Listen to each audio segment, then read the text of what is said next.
Happy birthday বাবা। অনেক ধন্যবাদ। তোমার এই 70তম জন্মদিনে তোমাকে উইশ করতে পেরে আমি খুবই আনন্দিত। তোমার জন্য একটা সারপ্রাইজও আছে। তোমাকে দেখে ভালো লাগছে খুব। এতদিন তুমি কোথায় ছিলে বাবা? আমার জন্য কোনো সারপ্রাইজ আছে? বাবা, আসলে কি হয়েছে? কিছু বলো না, থামো। তুমি কি এখানে একা এসেছো? হ্যাঁ মা, ছেলেরা কাজে ব্যস্ত আছে, আর কিছুক্ষণ বাদেই ওরা চলে আসবে। তোমার ছেলেদের তো ঠিকঠাক একটা কাজও নেই, তাহলে ওরা কিভাবে ব্যস্ত আছে? এখানে দাঁড়াবে না, দাঁড়িয়ে দাঁড়িয়ে আর আমার সম্মান নষ্ট করো না। আমি বাবার জন্য এই উপহারটাই আনতে পেরেছি। মেঘনা তোমার বাবার জন্য দামি ওয়াইন উপহার হিসেবে এনেছে, আর প্রিয়াও তো কত দামি ওয়াইন এনে দিয়েছে, আর তুমি এই ছেঁড়া কাপড়ের ব্যাগটা এনেছো। এতে আর এমন কি থাকবে?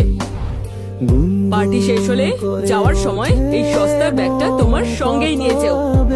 থামো না, আমাদের ছেলে কত বছর পর এলো। ওকে এইভাবে এরকম কথা শোনানো বন্ধ করো। রাঘব বাবা, চল ভেতরে চল। যা খুশি করো তোমরা। মা, স্নেহা, বাবা রাঘব, তুই তো জানিস তোর মা কেমন জেদি।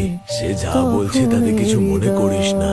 ও যাই বলবে চুপচাপ শুনে নিস, বুঝেছিস? বুঝতে পেরেছি বাবা। রাঘব, আমি সব সময় চিন্তা করতাম যে তুই কি করছিস না করছিস। আমি তাতে খুব কষ্ট পেতাম। বাবা, এই সব কিছুর একটা কারণ তো আছে। ঠিক আছে, বুঝেছি। চলো পার্টির জন্য তৈরি হয়ে নাও, সবাই ভেতরে অপেক্ষা করছে। চলো তুমি গিয়ে দেখা করো ওদের সাথে, আমি আসছি। দাও এটা দাও, তুমি ভেতরে যাও, আমি আসছি। কতদিন পর দেখা হলো।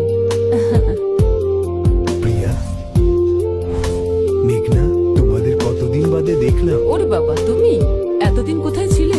হঠাৎ করে এখানে কি মনে করে? মেঘনা, প্রিয়া, তোমরা এরকম জায়গায় দাঁড়িয়ে আছো কেন? এখানে তো এসিও নেই। আর তুমি দাঁড়িয়ে দাঁড়িয়ে খাচ্ছ কেন? যাও ভিতরে ডাইনিং হলে যাও, ওখানে এসি আছে, আরাম করে খাও। ওকে মা। দাঁড়াও, তুমি কোথায় যাচ্ছ?